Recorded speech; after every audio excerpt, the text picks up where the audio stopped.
journey really began 40 years ago when I was looking for answers after the death of a girlfriend, which led me to the idea of a guardian angel who I took as a feminine energy, which following up on that led to the goddess Bridget, the Celtic goddess Bridget, who was local. And by researching her, I seen that she had connections to an older goddess or older goddesses, namely Aphrodite, who they both had the term Queen of Heavens. So with that association, I looked into Aphrodite, and I say about 3 years ago, I discovered that Aphrodite was based on an even older goddess by the name of Ishtar.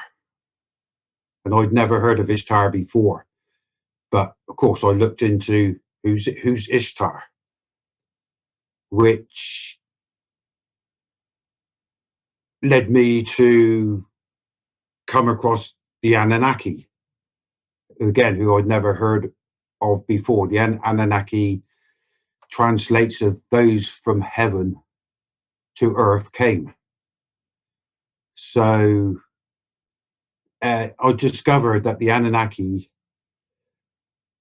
were the gods and goddesses that gave humanity written language, first civilization, the first pyramids, which they called ziggurats.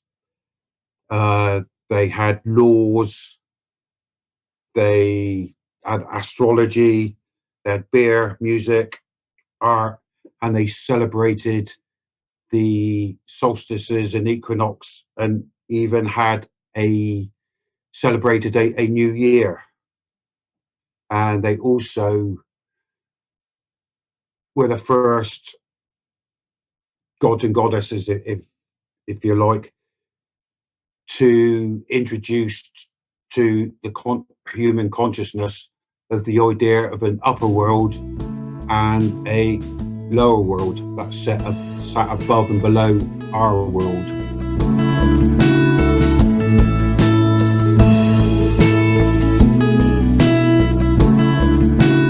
See myself as a druid in a witch's hat. I am comfortable to be called either. For me, they both follow the same path of revering nature, believing in a mother goddess, celebrating the 8 Sabbaths, and being aware of the moon phases. I am also a member of the clan Dolmen. It's like a local tribe of mainly witches, but there's a few druids, a few heathens, shaman, where I was introduced to paganism through local moots. There's one on Portland and there's one in Weymouth. So there's like 2 moots a month where it was great to come together, usually met in a pub, but it's great to come together with like-minded people and just discuss basically what paganism is. So I learned a lot through that. I'm also a part of a coven of the Portland Witches, which is again a local group of witches. And like the Dolmen, we celebrate the Sabbats and the full moon in a local quarry on Portland. And I'm also a member of the Cotswold Order of Druids, which I connected to with a photographic project with the idea to do something outside your comfort zone. And I've had this fascinating with druids since I saw them at Stonehenge. So we're going back into the early 80s, and stuff, seeing them there. And I thought, that's about as far out of my comfort zone. Connecting to a druid to be able to take photographs at the summer solstice at Stonehenge. But I managed it, and they invited me to Stonehenge. I think it was 2009, I mean, where I took the photos of the ceremony and I gave them copies of me photographs, and they're so pleased with them that ever since I've been their official photographer, going up to photograph their ceremony, both at the summer solstices and the winter solstice. And in 2019, I was initiated into the order, which for me was it's a dream come true. And I was honoured to become an active member. You know, I can call myself a druid.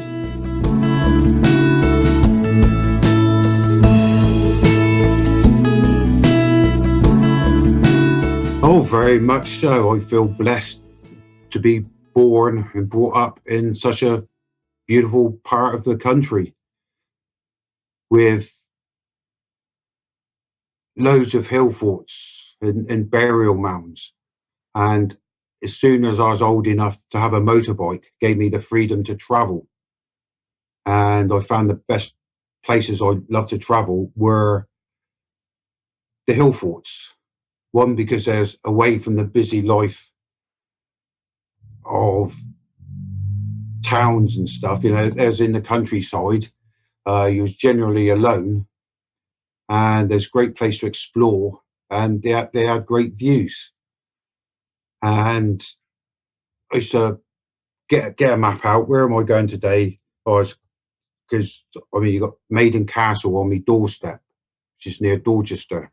You have Badbury Rings, which is connected to King Arthur, near Wimborne. Then you've got Hod and Hambledon Hills near Blandford. They're the four main ones, but there's hundreds scattered all over the place, smaller ones. And it introduced me to the ancient round barrows.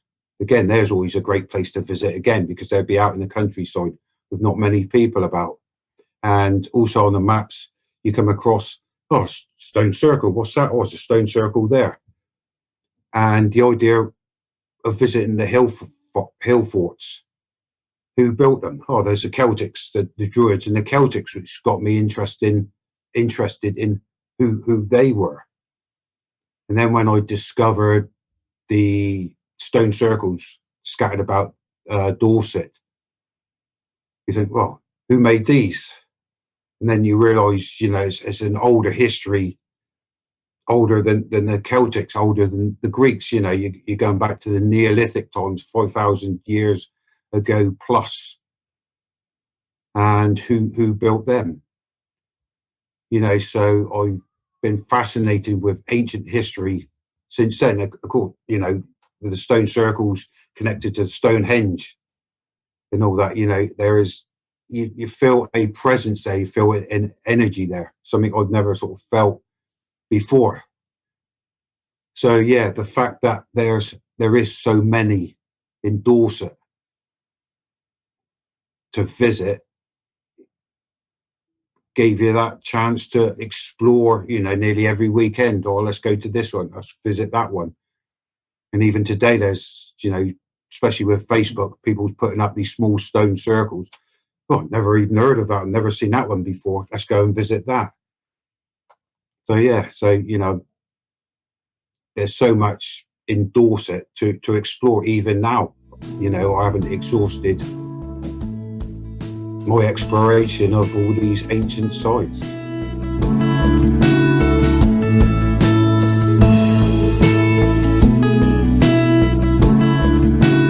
I prefer to write in quiet. And if there's any external noises, I'll put on a little bit of music, usually something from the 70s. I like the glam rock and the heavy metal from the 70s as background music. I start off with relevant books around me, all my notebooks, and how I actually write. I write first with pen and paper or pen and notepad, and which usually ends up with a lot of scribbling out, uh, numbered paragraphs which need to move to somewhere else. So I basically do a chapter or a blog or whatever, and then again on pen and paper, I'll rewrite it again in the right order, refining it as I go. And then for the third part, I would actually type it up on Word. And the idea, you know, I'd love to be able to just do it typing, but I can't type enough. I can't type fast enough as the words come out. You know, it gets a backlog. So, you know, I can write, sometimes I can't keep up with me writing as the words are forming. And I'd go back what I've written. And me writing is so scruffy, I have to think, oh, what was that word again? What was I trying to say there? You know, so it's not ideal, but it's long and laborious, but it works for me.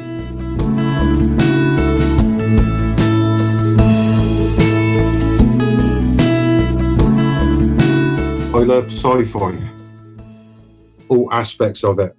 The aliens, robots, the alternative realities, the space, the future. And that was quite a difficult decision to choose one, but I've gone for The Matrix. I love the whole series. And if I had to choose one from the series, it would be the first one.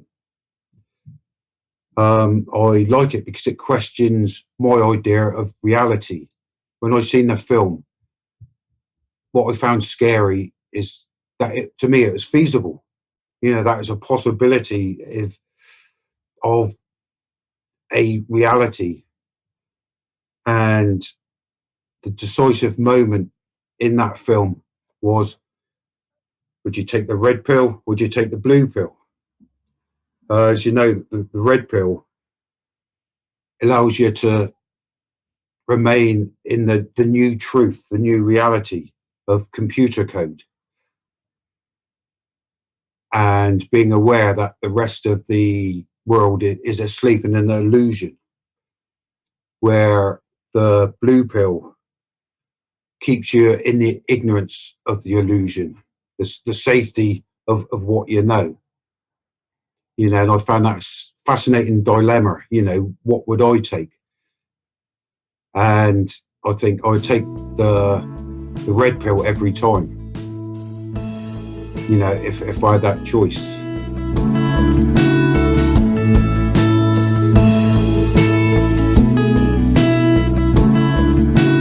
The author that made me feel like I wanted to write was the Brazilian activist Paulo Coelho. I liked his work because it has spiritual guidance into the harsh realities of life. You know, he questioned the truth of happiness. You know, what actually is happiness? The implications of suicide, the reality of adultery, being different in today's modern world. You know, I think for a lot of people, it's, I don't know, it's like witchcraft, the witch hunts of the past. You know, to be different, you're odd, you're a loner, and this, that, and the other. And because he was different, he was committed to a mental institution by his Catholic parents purely for being different when he was 17. And when he was in his 20s, he was a hippie. And because of his subversive activities, he was arrested and tortured by the authorities. And what I admire about him is he never gave up in his writing. You know, he had this idea, and his first two books were considered a flop, but his third book, the first book that I wrote of his, called The Pilgrimage, is a fascinating story with that spiritual element, which went on to sell over 350 million copies. So, you know, a lot of people could give up after 2 books or whatever, but, you know, because he carried on, you know, it's what gives me incentive to carry on writing. You know, it only takes, like photography, only takes one person to like your work, and somebody in authority sort of thing, and you're made. You know, it's the fact that he never gave up, and now his books sell 150, 200 million copies each time. You know, it's made him an international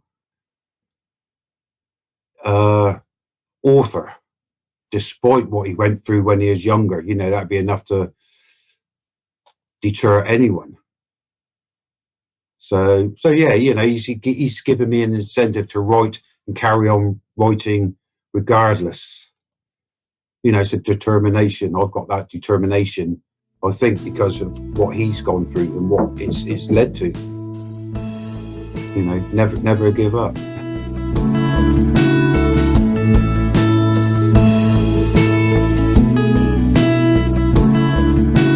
For Moon Books, I'm just finishing off the follow-up to Ishtar and Ereshkigal about their younger brother Shamash, the Sun King.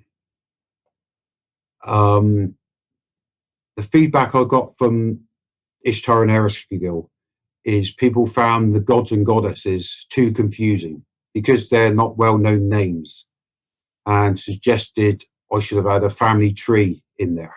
So at the moment, I'm just drawing up a family tree to add to this book, and it explores the Anunnaki in more depth, the power of the sun, the importance of the sun. It looks at quarks, the universe from the perspective of a quark, and I'm also working on, I like the Earth Spirit Gaia books that you're doing. So I started them off in blogs, sort of quite a rough thing. But I'm working on the final chapter of that, which is the solution to it all. And it's my experience of the past 40 years of the increasing pollution, which is leading to the destruction of the world, destruction of the planet. You know, something has to be done. So Ken, that they both need massive editing, massive refinement at this moment in time. But they should be hopefully ready to put in for proposal sometime in the new year. I'm also working on the second book to my novel for Venavicia Publications, the follow-up book to The King's Odyssey, which is set in the Iron Age times, about a king on a quest to find his kidnapped baby son, which brings him to Portland. And it's a tale of druids and witches, dragons, and all that sort of stuff. The follow-up book, it's got a working title of The Enchanted Forest, is about his wife, his dead queen, is resurrected into a body of a maid, which allows her to go to Brittany with a small group to free her husband, who's been imprisoned in a crystal cave in the middle of the forest. And her attempt to free him. She's got a month between 2 full moons to pull off this rescue, and also retrieve her son, who's being brought up by Morgan Le Fay, who's trapped, imprisoned her husband. So yeah, I'm on the third chapter of that. But yeah, it's exciting. It's totally different writing fiction, but I love it.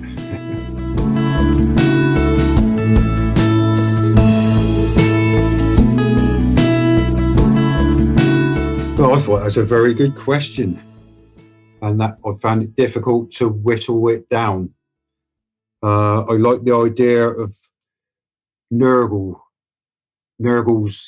excursion into the underworld to confront Erskine. I'd like to have been around for the first ceremony at Stonehenge to see what that was all about. I'd like to have been at the Last Supper. I'd like to have witnessed the Anunnaki's arrival to the earth. But I've gone for a local event, which is written down in history of when the Vikings landed on Portland in 789 AD. And it was the first experience Britain had of Vikings. And the story goes that 3 ships were coming down the channel and a storm forced them to land on a cove on the east side of the island. The local envoy went to Dorchester, which is about 15 miles away, to bring back the local magistrate or local tax inspector, which would have taken about 4 hours. And there's a lot of speculation and suggestions. Oh, it's the Vikings. They would have raided the small church overlooking the cove. They would have come on the island and done a bit of rape and pillaging, which I don't think they would have done. And, I'd like to experience, it would have been like an alien race coming, sort of landing on your shores. And I'm sure the Portlanders would have went down, engaged with them, possibly done a bit of bartering maybe. They would have spent the time repairing their ships and stuff. There's no evidence that they sort of left the cove. And I would have liked to do a bit of bartering, maybe get something from them, like a sword or whatever, hide it somewhere in Portland. So when I come back to this day and age, I could dig it up, have an authentic piece of Viking stuff. And when, if they'd have been causing havoc, the tax collector wouldn't have gone down to the beach demanding taxes from them. And when he demanded a landing tax from them, they run him through with a sword and then left. So, all that to me is fascinating. It's not well known part of history. Most people see, their first landing was Lindisfarne, which I think was a couple of years later, where they did ransack the church and everything. But in Portland, to me, they're just there to escape from the storm. And what we know about the Vikings, they weren't the barbarians that history makes out them to be. So yeah, for me, it's a local event which would have been fascinating. And if I could have taken my camera, what great photographs you would have got from it. So yeah, I'd go for the Viking landings on Portland.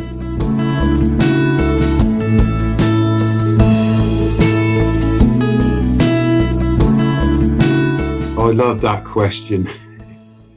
And it got me thinking, my first invite would be to Erskine, the Queen of the Dead.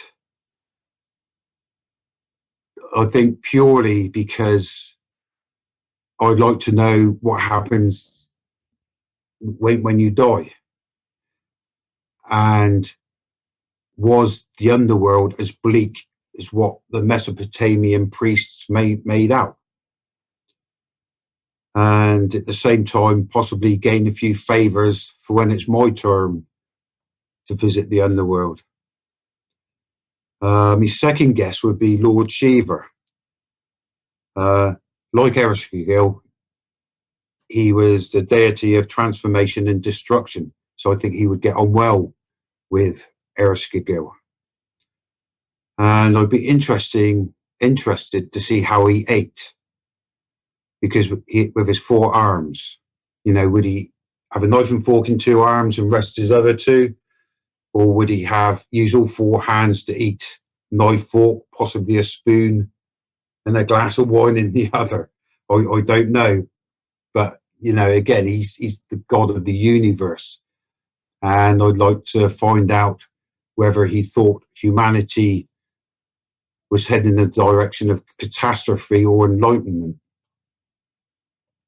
And my third choice would be the Celtic goddess Bridget, who would bring a bit of sparkle to the table. And she would be hopefully far enough removed from Ereshkigal's sister Ishtar, so to avoid any confrontation, because Ishtar and Ereshkigal didn't get on, because there was opposing forces, so hopefully she would get on with Ereshkigal. And also, I'd like to find out more of the Celtic secrets, because as you know, nothing of the Celts or the Druids was written down anywhere. So a lot of what we know about them was speculation. So I'd like to find out, more the truth of the Druids and their religion, if you like. And also, with Brigitte being part of the Tuatha De Danann, I like the idea that they arrived in Ireland in a mist, and when the mist cleared, they were there. And they were defeated by the Celts, and they become invisible, and they become spiritual and lived in the old mounds, burial mounds, the ruins and all that. But I would like to know where they came from. Their tales always start, they arrived in Ireland in this mist, and then they was there. And you've got the old pantheon of, you've got Lugh, you've got Bagder, you've got Morrigan, sort of big Irish gods and goddesses. But there's nothing about where they come from. Just, I don't know, were they like the Anunnaki? They come from outer space or from a different dimension. So basically, again, who were her tribe?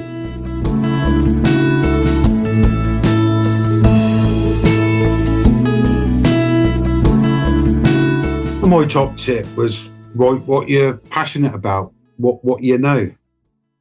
Don't write for money or fame, but because you enjoy it.